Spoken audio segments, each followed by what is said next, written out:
કે આપણે ઉપરથી એક અવકાશમાંથી ચંદ્રની ધરતી જોતા હોય ને એટલું તમને ભાજપ સરકારે અહીંયા છે ને એટલી સગવડ કરી દીધી છે કે તમને અહીંયા બેઠા બેઠા ચંદ્ર ઉપર જવાની અનુભૂતિ થાય. નમસ્કાર, હું છું જિગીશા પટેલ. આજે આપણે ગોંડલ તાલુકાના વિંજીવડ ગામે મુલાકાત માટે અમે લોકો આવ્યા હતા. ત્યારે ગામના લોકોએ અમને જે રોડ રસ્તાની જે હાલત વિશે અમને વાત કરી, એના પછી અમે લોકો અહીંયા આવ્યા છીએ. આ રોડ છે વિંજીવડ થી રાણસીકીનો, અને વિંજીવડ થી મોટા સકપરનો રોડ પણ કઈક આવો જ છે.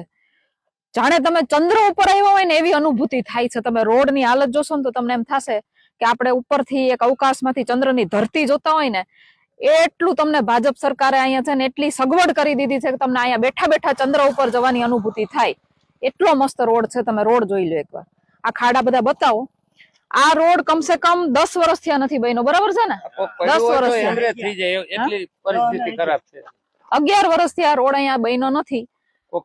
અને તો એમરેજ થઈ જાય એવું છે. ખાસ તો આપણે એ જાણવાનું છે અહીંયાનું કે આ વિંજીવડ ગામના જે એક ભાઈ છે શૈલેષભાઈ ડોબરિયા, જે તાલુકા પંચાયતમાં 2.5 વર્ષ સુધી તાલુકા પંચાયતના પ્રમુખ રહી ગયા છે આગલી ટર્મમાં, અને આ ટર્મમાં એ જિલ્લા પંચાયતના સભ્ય પણ છે. છતાં પણ પોતાના ગામના રોડ રસ્તાની આટલી ખરાબ હાલત હોય તો તમે વિચારો. અને એના ઘરના સરપંચ છે એમ? અચ્છા. એ શૈલેષભાઈ એ તાલુકા પંચાયતમાં, જિલ્લા પંચાયતમાં, અને એમના વાઇફ છે જે ગ્રામ પંચાયતમાં રહી અને કામગીરી કરે છે. પણ છતાંય એના પોતાના ગામના રોડ રસ્તાની કોઈ જને પડી નથી.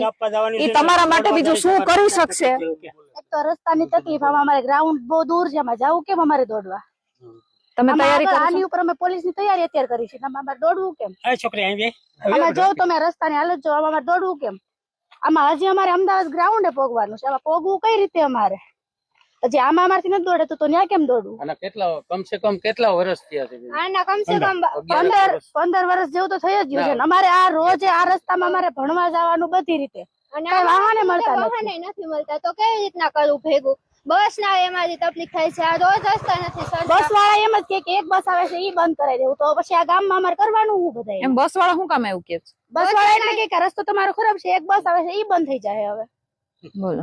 એક પેલા આ ગામમાં 2 બસ આવતી હતી, એક બસ બંધ થઈ ગઈ, એક જ આવે છે. એનું બસ બંધ. સાઈડમાં રહ્યો, ખાલી ગાડી આવે છે ને આ બાજુ થોડી વાર સાઈડમાં રહ્યો.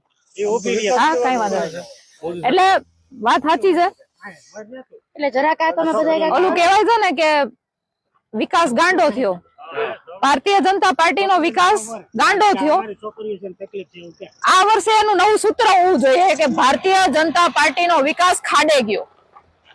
આ ભ્રષ્ટાચારનું એક જીવતું જાગતું ઉદાહરણ તમે જોઈ લ્યો. આ રોડ પાસે થયો છે ને? પાસ તો 2 વાર થયો. બધા એમ કહે છે. હવે કેદું તો અમે સાંભળ્યું જ નથી કે આ રોડ બનવાનો છે. એટલે કેટલી વાર આમાં પૈસા ખવાઈ ગયા છે, અને કેટલા કરોડમાં થયો તો પાસ? ખબર છે બલુભાઈ? પણ કરોડોમાં થયો હશે. જો કે આમાં ભાજપને તો ગમે ત્યારે કાંઈ પણ એવી નાની મોટી ઘટના હોય તો એ કઈ લાખોમાં તો કઈ કામ કરતા નથી. આપડા જ પૈસા વાપરે છે, કરોડોમાં બિલ બતાવે છે, કઈ કામ થતું નથી. પ્રજા હેરાન છે આમાં. એટલે ગયા વખતે પેપરમાં એક કાપલી આપી હતી કે આ સામે કાંઠેથી રસ્તો ડેડી જાય, ડેડી થી વિંજીવડ નો રોડ મંજૂર થઈ ગયો. હા, અચ્છા. સાંસદે આપ્યું હતું. એમાં કઈ થયું નથી. એ તો એક લોલીપોપ જ આપી હતી લોકોને સમજાવવાની. એટલે દર 5 વર્ષે આ લોકો તમારી પાસે આવે, અને દર 5 વર્ષે આવીને તમને એમ કહે કે અમે તમને સારું શિક્ષણ આપશું, સારું આરોગ્ય આપશું, સારા રોડ રસ્તા આપશું. પણ હવે આપણે સમજવાનું છે, 30 વર્ષથી ભાજપની સરકાર આપણે ગુજરાતમાં છે. 30 વર્ષથી એ લોકોએ આપણને માત્ર ને માત્ર આ રોડ રસ્તાના ખાડા અને એક્સિડન્ટ આપ્યા છે.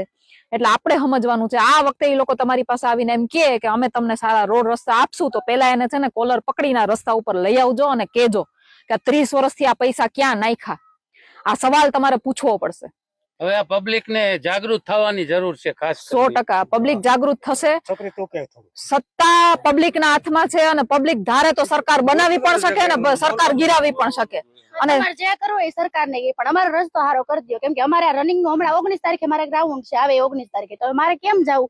કેમ કે આમાં તો દોડવાનું ફાવતું જ નથી. થોડુંક દોડી એટલે પગમાં. તમે આ રસ્તો છે ને, આ રસ્તો આમ આગળ બી બતાવો. ખાલી આટલા ખાડા નથી, આખો રસ્તો કઈ ટાઈપ નો છે એ બતાવો. આ ગામમાં આવતા અમારે છે, તમે આમ ઠેઠ થી જોયું? નહીં, આપણો રસ્તો સારો થઈ જાય એટલે વાંધો શું છે? બરાબર. તમે હાલો. તમે જરીક આગળ આવો. એટલે કહેવાનો મતલબ એમ છે કે આ અહીંયા જ્યાં સુધી જનતા જાગૃત નહીં થાય, જનતા સવાલ કરતી નહીં થાય, જનતા પોતાના ટેક્સના પૈસા ક્યાં ગયા છે પૂછતી નહીં થાય, ત્યાં સુધી ભાજપનો ભ્રષ્ટાચાર ચાલુ રહેશે. અને આ ગામડે ગામડે પ્રોબ્લેમ છે. અમે ગોંડલના જેટલા ગામડાની અંદર અમે ગયા છીએ એ તમામ ગામડે ગામડે આ પ્રોબ્લેમ છે. આમ તો કહેવાય છે ને કે આમ છાપામાં અને મીડિયામાં આવીને એમ કે છે કે અમારું ગોકુળિયું ગોંડલ, ગોકુળિયું ગોંડલ. ગોકુળિયું ગોંડલ તમારું નહીં.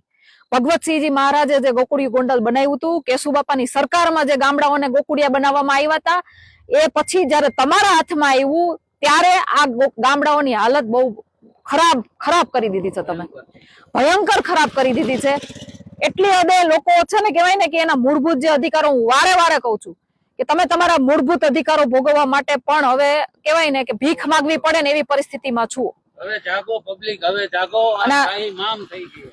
આ સરકારને હવે તમારે, સરકાર આવે હવે કયો કઈ સરકાર આવવાની છે, કોને મત દેવા જવાનું, જે રસ્તો બનાવશે ને એને મત દેવા જાવ. બાકી ગામ વાળા બધાને કહી દેજો જેને આ ગામમાં રહેવું હોય પેલા રસ્તો બને પછી જ મત ની તૈયારી કરજો બધા. બાકી કોઈ મત દેવાય જાતા નહીં. હવે ખુલ્લી ધમકી છે હવે ચોખ્ખી. કેમ કે આ ચૂંટણી ટાઈમે બેન આવશે તમારી પાસે ઈ જ વાત છે કે પ્રશ્ન આવે છે પણ થાતું તો કઈ નથી. એટલે આ વખતે બી આવશે બેન, આ વખતે બી ચૂંટણી ટાઈમે આવશે તમારી પાસે.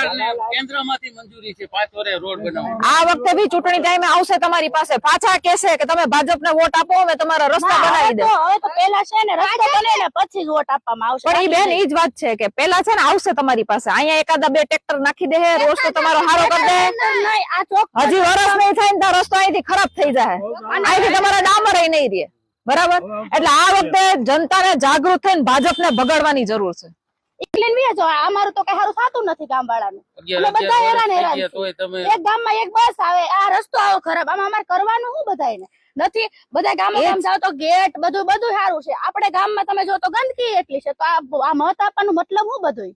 આ ગામ વાળાને શું કરવાનું અમારે બધાને? ખાલી ગંદકીમાં જ રહેવાનું અમારે. તમારી જે પીડા છે એ સમજી શકીએ છીએ. અને એટલા માટે જ કહીએ છીએ કે 30 વર્ષથી ભાજપને વોટ આપતા આવ્યા છો ને એટલા માટે એને ખબર પડી ગઈ છે તમે ગમે એ કરશો ને વોટ અમને જ આપવાના છે. અને એ પરિવર્તન લાવવા માટે તમારા જેવા યંગસ્ટર ને હવે જાગૃત થવું પડશે. તમે તમારા ગામમાં જઈને મારા માટે તો મતનું આ ઓપ્શન આવ્યું નથી, હજી મારે સુધી કાંઈ આવ્યું નથી. પણ હું તો એમ કહું કે જ્યાં લગન રસ્તા સારા થશે ને તો હું સુધી જેને મત દેવું હશે હું તમને જ આપીશ, પણ જો રસ્તા સારા હોવા જોઈએ. 100%. તમારી લાગણી અમે સમજી શકીએ છીએ. આ મારે જોઉં ને આ હું કરું કાઈ ગોડવાનું પગમાં દુખાવા. એટલે આ જનતાની પીડા છે, યંગસ્ટરની પીડા છે કે એને કહેવાય ને એક સમયનું કહેવાય ને કે આમ ગામની પરિસ્થિતિ એટલી સારી હોય કે ગામડે લોકોને રહેવું ગમે, ગામડે જવામાં મજા આવે. પણ આજ ગામડાના લોકોની હાલત શું છે ને તમે એના મોઢે સાંભળી છે. એને એ ખબર નથી કારણ કે એને મતદાર એમાંથી જે બેન હતા એને મતદારનો જે અધિકાર મળ્યો નથી. એટલે મતદાર જયારે એ પોતે મતદાર થશે ત્યારે ભાજપને વોટ નથી આપવાના. પરંતુ એની ક્યાંક ને ક્યાંક જે પીડા છે ને એ તમારે સમજવાની છે. અને તમે લોકો જે 30 વર્ષથી ભાજપને વોટ આપીને એને ચૂંટાવતા આવ્યા છો એ લોકોને હવે તમારે બદલવા પડશે. જય હિન્દ, જય ભારત.